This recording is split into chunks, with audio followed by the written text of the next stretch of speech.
Oke guys, iklan dikit. Aku ingetin lagi, jangan lupa di subscribe akun YouTube aku karena di dalamnya juga ada beberapa video-video aku tentang hukum, tapi lebih banyak mengenai game. Oke guys, bye bye. See you. Assalamualaikum warahmatullahi wabarakatuh. Hai guys, welcome back to my channel with me Alkin Syarkarim. Kali ini aku mau bikin video, tapi dalam rangka menyelesaikan tugas dari dosen aku, mata kuliah hukum pidana internasional. Oke guys, jadi sebelum kalian nonton aku mau bahas apa, jangan lupa subscribe akun aku @kinsya_official sama akun hukum internasional kelas B. Oke guys, langsung aja. Jadi hari ini aku membahas mengenai migration and crime atau migrasi dan kejahatan.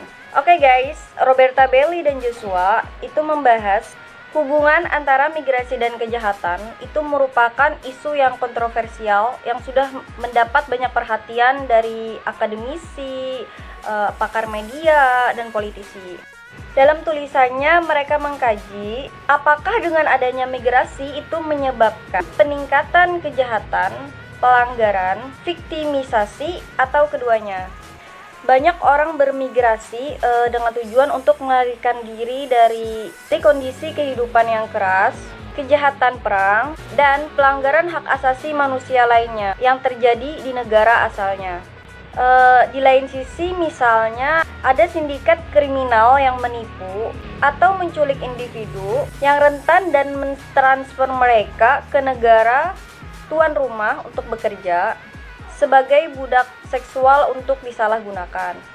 Menyinggung mengenai migrasi, sebenarnya migrasi itu sudah menjadi fenomena sosial yang diamati oleh negara di seluruh dunia.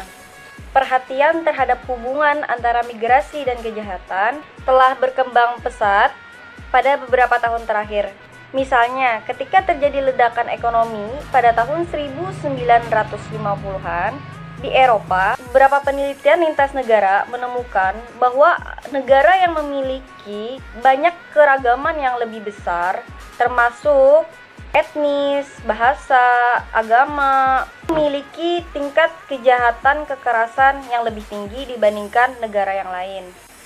Mengapa para migran melakukan lebih banyak kejahatan daripada penduduk asli? Dalam pertanyaan ini ada dua perspektif untuk menjawabnya. Perspektif pertama menekankan pada faktor endogen, dengan kata lain budaya dan sikap migran. Menurut pandangan ini, para migran itu mengekspor kriminalitas mereka dari negara asal menuju negara tujuan mereka. Sedangkan perspektif kedua, pandangan ini lebih berfokus kepada faktor eksogen. Misalnya kondisi hidup yang keras di negara tuan rumah. Di Italia misalnya, terutama di Albania, Nigeria, Cina, Rusia, dan Rumania, sering terjadi operasi penyelundupan migran dan perdagangan perempuan untuk eksploitasi seksual. Meskipun mungkin beberapa bekerja sama dengan mafia lokal. Baru-baru ini pengedar narkoba di Meksiko bertanggung jawab atas aliran konstan obat-obatan terlarang dari negara-negara Amerika Latin ke lebih 50 negara di seluruh dunia. Ada 200 grup Rusia yang beroperasi di hampir 60 negara di seluruh dunia dan telah terlibat dalam pemerasan, penipuan, pajak penggelapan, perjudian, perdagangan narkoba, pembakaran, dan pembunuhan.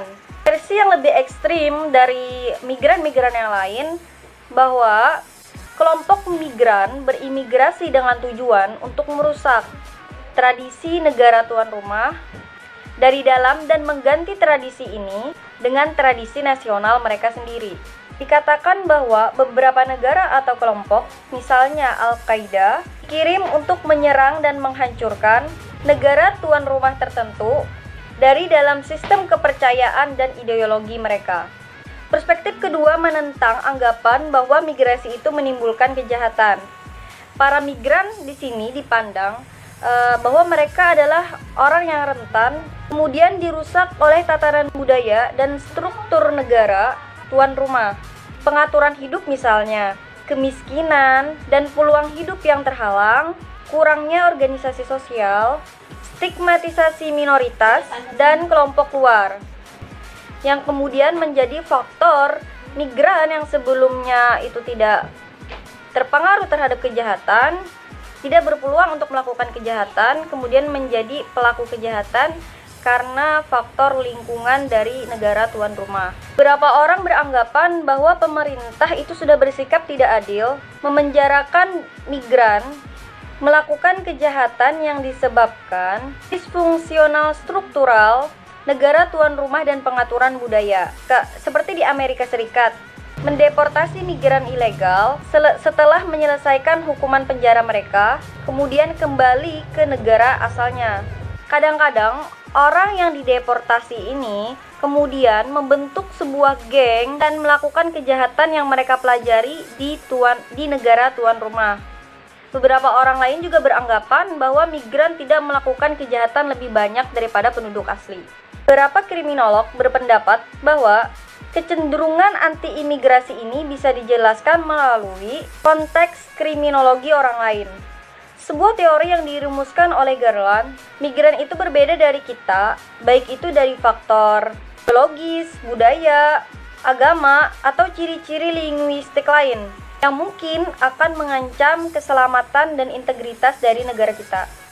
Kerangka ini kemudian membuat legitimasi kebijakan, migrasi yang ketat, dan penggunaan pendekatan hukuman seperti banyak negara yang telah mengeluarkan undang-undang yang membatasi hak-hak non-warga negara sebagai bagian dari perang melawan terorisme. Ada juga pembahasan yang unik teman-teman, bahwa migran perempuan itu banyak menghadapi masalah yang unik, mulai dari persimpangan kewarganegaraan mereka, jenis kelamin, dan posisi kelas membuat mereka rentan terhadap viktimisasi, bentuk perdagangan manusia, eksploitasi, dan penyalahgunaan. Menurut United Dana Populasi Bangsa, hampir setengah dari seluruh perempuan adalah migran. Diperkirakan 95 juta dari 191 juta meninggalkan negara asalnya tahun 2015. Para migran perempuan menghadapi bias etnis dari masyarakat akibat dari sikap patriarki dari komunitas mereka. Akhirnya banyak migran perempuan yang tidak dapat melarikan diri, melaporkan situasi yang melecehkan. Selain dari faktor kesulitan bahasa, budaya, ketakutan akan pembalasan, takut dideportasi, tidak kenal dengan hukum negara tuan rumah, serta kecurigaan polisi dapat menyebabkan situasi yang sangat menyulitkan bagi migran perempuan. Beberapa strategi telah diterapkan untuk mengatasi viktimisasi tersebut. Di Amerika Serikat misalnya, ada yang namanya pencegahan situasional. Seperti mereka melakukan peningkatan pengawasan terhadap perbatasan, meningkatkan keamanan perbatasan, dan memantau aktivitas penyelundupan.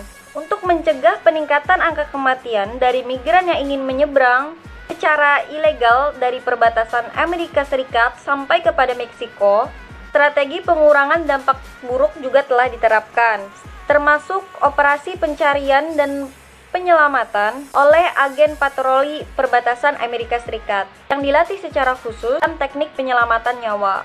Di Swedia juga punya lembaga bagi perempuan-perempuan yang mengalami diskriminasi seksual dan diskriminasi pembelian layanan seksual oleh laki-laki. Lembaga ini sebagai sarana untuk melawan terjadinya eksploitasi perempuan. Kemudian beralih ke negara lain, di Italia dan Belanda misalnya. Korban perdagangan manusia diberikan akses ke berbagai layanan untuk mendapatkan perlindungan dan keselamatan bagi mereka, termasuk kemungkinan akses untuk mendapatkan tempat tinggal sementara jika mereka memutuskan untuk bekerja sama dengan otoritas publik dan berpartisipasi dalam program reintegrasi sosial. Inisiatif ini kemudian menyoroti pentingnya mempertimbangkan aspek yang berbeda dari kejahatan migrasi, yang meliputi pencegahan kejahatan, dan keamanan internal serta kemanusiaan dan masalah hak asasi manusia. Ada wacana untuk mengaburkan istilah ilegal migran. Dalam tulisan ini pada kesimpulannya mengatakan penting sekali untuk mengenali berbagai jenis dari migran dan untuk mengatasi pencegahan terjadinya kejahatan oleh migran-migran, serta kemudian kita bisa memberikan pelindungan migran seperti misalnya migran yang menjadi korban perdagangan manusia. Solusi terhadap masalah migran dan kejahatan sebenarnya bergantung kepada pemerintah untuk mengubah undang-undang jika perlu, untuk mengimplementasikan program untuk sosialisasi budaya dan kompetensi bikultural, dan meningkatkan kondisi hidup di mana banyak komunitas imigran yang tertinggal. Itu saja materi yang dapat aku sampaikan mengenai materi migran and crime atau migrasi dan kejahatan. Kurang lebihnya saya mohon maaf. Apabila teman-teman punya saran, kritik atau masukan bisa komentar. Oke guys, kalau gitu aku tutup. Wassalamualaikum warahmatullahi wabarakatuh.